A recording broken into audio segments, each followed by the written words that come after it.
Pabaya lang din ako kaya siya ay talagang nangingitim siya. Siguro mga ilang buwan na akong gumagamit nito mula sinabihan niya ako na ito ang gagamitin ko. Nagiging better yung ano ko guys, mukha ko. Sa may mga problema ng mga ganito.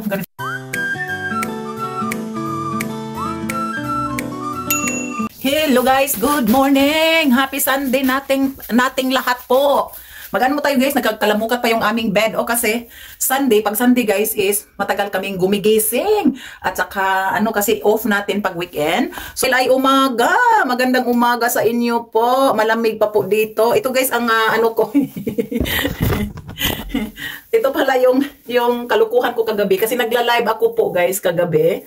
Meron akong mga Q&A portion sa ating live kagabi. So ano ako ng aking buhok guys. Para hindi naman tayo masyado halata na matanda na tayo. Ayan guys. Pumuputi na talaga yung buhok ko guys. Oh. Grabe oh. Ayan. Pumuputi na talaga yung buhok. Sa edad ko ng 50 guys. Oh. Talagang puti na yung buhok ko. Yung iba, itim pa. So yun ang tinatawag nila guys na salt and pepper. Na na kulay ng buhok. So huwag po nating anuhin no. Hindi na ako masyado Hindi na ako nagkukulay kasi nasisira yung buhok ko guys. Nasisira yung buhok ko pag kinukulayan ko yan oh. Oh, pero yung sa ano na yan, sa kulay ng ganyan, yung tinatawag nila na salt and pepper. Kaya lang mura tayong para tayong abat. So ngayon, mag-ano tayo guys, maglinis tayo ng ating kamukhaan. I-share lang natin guys yung aking ginagamit dito sa aking mukha. Kasi yung mukha ko guys, talagang, ang yan guys, ang dark spot ko dito po is talagang dark na dark siya po talaga. Puta natin. Yeah, dark yan noon, pero nag-get better na siya oh. Medyo okay na siya. So, isi-share natin sa inyo kung ano ang ginagamit ko na, na over the counter lang iyan, guys. So, isi-share natin. Ayan. Ito, guys, ay turo ng aking anak siya sa pasyente namin. At sinabi niya, one time, nagpipizza kami. So, tinitingnan niya yung skin ko kasi siya ay nagtatrabaho siya. YouTuber din siya, si Lian. So, nakikita niya yung skin ko. Na talaga siya, nangingitim na talaga yung melasma ng ating mukha. So, yan po guys ang pero nag-better na siya guys kasi ang ginagamit ko, sabi niya, gagamitin ko raw iyon. So, kung makikita natin, no, na siya, medyo mapanas-panas na siya kasi yan guys, napaka-dark yan noong unang hindi ko pa siya ginagamitan ng Pabaya lang din ako kaya siya ay talagang nangingitim siya. Pero ngayon okay na siya. Dahil may nagsasabi sa akin po nga iyon lang nga po ang produkto na aking gagamitin para lang po siya ay magpanas-panas lang daw. So niya magagamit daw ako ng lang po yung panglinis ng mukha. Ito ang ginagamit ko guys sa panglinis ng mukha iyan. Yan. Yun lang po, bigyan natin credential yung product na ito dahil ito ay nag-get better yung aking mukha, yung kanyang mga itim-itim. Ito lang po ang ginagamit ko sa umaga, ginagamit ko sa gabi. So, bago ka matulog, nililinis mo. So, mayroon tayong konting yung wash cloths ba, or wet wipes, or yung mga soft lang po na mga material na, yung wet wipes naman pwede. So, basahin mo lang yung ganyan, no? Ganyan. Hindi, ako guys, hindi ako, masyado sa sarili ko kasi, survivor tayo, pobreng-pobre tayo. Wala akong pakialam sa mukha ko, no? Kaya, ngayon natuto na rin ako kasi pag matanda ka na pala, yun lang guys, pump lang siya. Pump mo na, ayan, ganyang karami. Ayan.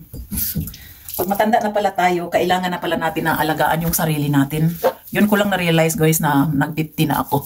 Kaya, yun lang, ganon-ganon mo lang. Kailangan foaming ito guys, foaming. Foaming cleansing. Yung produkto na guys, ganito. Ayan. Sa umaga at saka sa gabi. Lagyan niyo mo ng konting massage. Massage lang natin konti. Ganon. At saka, isali na rin yung ating, malamig kasi isali na rin natin yung ating neck. Kasi yung neck area din niya, para mawala din yung, yung dehydration ng ating skin neck. Kayo naman mga bata pa kayo, mag-uumpisa na kayong magagawit nito. Dahil ito ay talagang proven guys na siguro mga ilang buwan na akong gumagamit nito mula sinabihan niya ako na ito ang gagamitin ko. Nagiging better yung ko guys, mukha ko. Sa may mga problema ng mga ganito lang talaga guys. Sa ito? Over the counter lang yan sa sa pharmacy. Sa pharmacy. So, yan. Pwede natin mag-rinse natin po. Pwede naman experience. Ano talaga, wala akong alaga sa mukha ko guys, wala. Ngayon lang talaga ako nag-aalaga sa mukha nung nag-50 na ako kasi talagang buma-butterfly na yung itim na yan dyan. Yan, nagiging ganun, lumalaki talaga siya. Na ano po, na why not no? Susubukan ko, hindi naman tayo masyado busy. At saka itong hydration, meron tayong hydration facial, no? Dalawa itong nabili ko po. Nagkamali lang ako ng isa, gusto ko itong foaming wash. At saka meron tayong hydration cleanser. Maganda ito po pag marunong ka, pag ano ka masyado kang naka-makeup or hindi masyado kung mahilig ka sa makeup or sa ano-ano. Kasi ako naman hindi ako mahilig sa makeup. Pero nagkamali akong bumili nito. So ginagamit ko lang din ito po. Kasi iba siya eh. Para siyang lotion. So, ginaganon ko lang. Ito ang panglinis ng mga makeup sa gabi, ganon. Pagkatapos kong ginagamit yung cleanser, so ginagamit ko na lang din ito siya, pang final wash sa mukha. Kasi, wash nga din siya eh, hydration. So, isang babad lang po.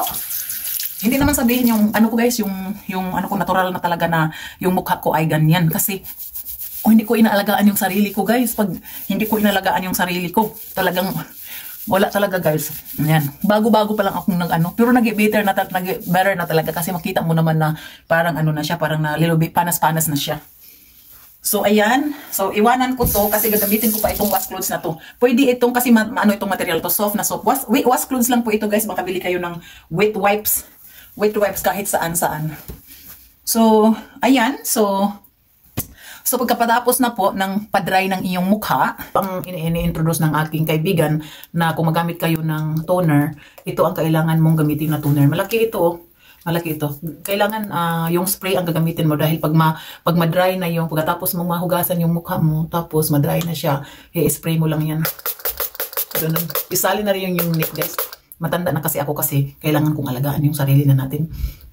Bago tayo lalaya sa mundong ito, kailangan dahan-dahanin muna natin na mag-aalaga ng mukha natin kasi naku po, nakakatakot na pag matanda na pala tayo, pag 50 na, pag mag-60 na, kulubot na lahat yung ating mga mukha. Wala guys, tatakbuhan na tayo ng mga tao talaga, tatakbuhan na tayo ng mga bata na nakikita sa atin. So maganda, lalo na ako, hindi ako mahilig sa makeup. Kaya ang pambato ko ngayon, maglinis na lang ako ng mukha ko.